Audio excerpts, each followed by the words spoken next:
நிதி ஒதுக்கீடு பற்றி ஒரு தவறான தகவல் அதிமுக ஆட்சி சொல்லியிருக்காங்க. உதயகுமார் அவர்கள் 55 லட்சம் நாங்கள் ஒதுக்கியிருக்கோம்னு சொன்னார்.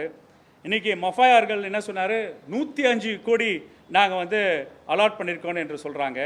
ஆனால் அதிமுக ஆட்சி காலத்தில் 2016லேருந்து 2020 வரைக்கும் 2 எக்ஸ்கவேஷனுக்கு தான் நிதி ஒதுக்கீடு செஞ்சுருக்காங்க. ஒன்று திருவள்ளூர் மாவட்டத்தில் பட்டறை பரமதூர் என்ற ஊரில் 55 லட்சம் ரூபாய்க்கான எக்ஸ்கவேஷனும், கீழடிக்கு ஒரு 55 லட்சம் ரூபாய்க்கு ஒரு எக்ஸ்கவேஷன் மட்டும் தான் பண்ணியிருக்காங்க.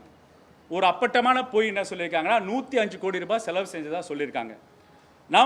நம்ம எவ்வளோ செலவு செஞ்சுருக்கோம் என்று பல்வேறு தருணத்தில் பட்ஜெட் ஆய்வறிக்கையில் கொடுத்தா கூட திருப்பியும் நம்ம திராவிட மாடல் அரசு தமிழ்நாட்டு முதல்வர் கொடுத்த அறிக்கையை உங்ககிட்ட கொடுக்குறேன். பட்ஜெட் ஆய்வறிக்கையில் சட்டமன்றத்தில் மக்கள் மன்றத்தில் சொன்னதை திருப்பி உங்ககிட்ட சொல்கிறேன்.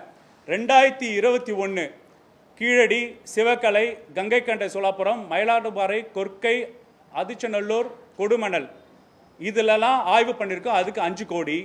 2022 கீழடி, அதோட ஆய்வுத்தன்மை, சிவகலை, திருப்பியும் கங்கை கொண்ட சோழாபுரம், மயிலாடுதுறை, வேப்பங்கோட்டை, துளுக்கரப்பேட்டை, பெரும்பாலை இதுக்கு 5 கோடி.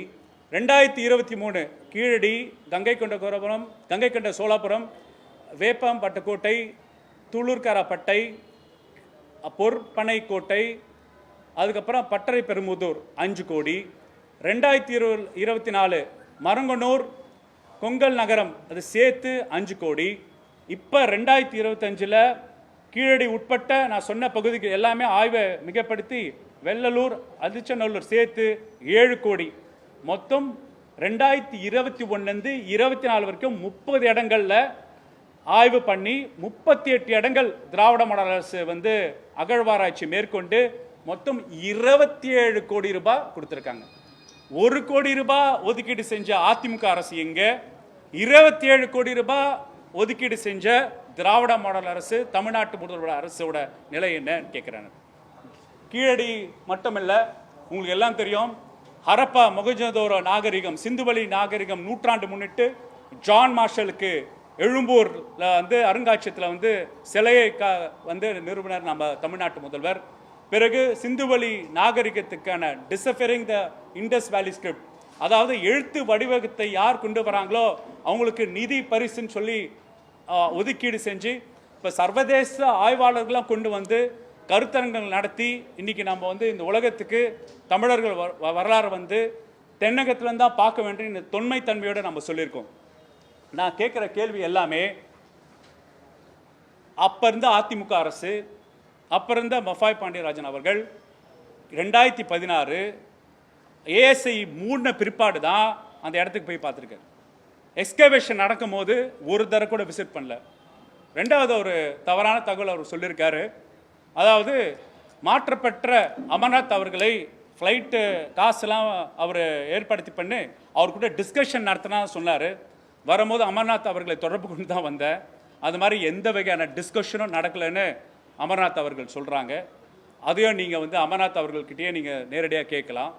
அடிப்படையிலேயே என்ன பண்ணியிருக்காங்கன்னா, அவர் அந்த நேரத்தில் போயிட்டு மூடின சைட்டை போட்டு இனிமேல் ஏஎஸ்ஐ இங்கே தோன்றதுக்கு எதுவுமே இல்லை அப்படின்னு பின்வாங்கிய தன்மையோட இது கீழடி நாகரிகம், இது பாரத நாகரிகம் என்று சொல்லிட்டு வந்தது தான் மிச்சம்.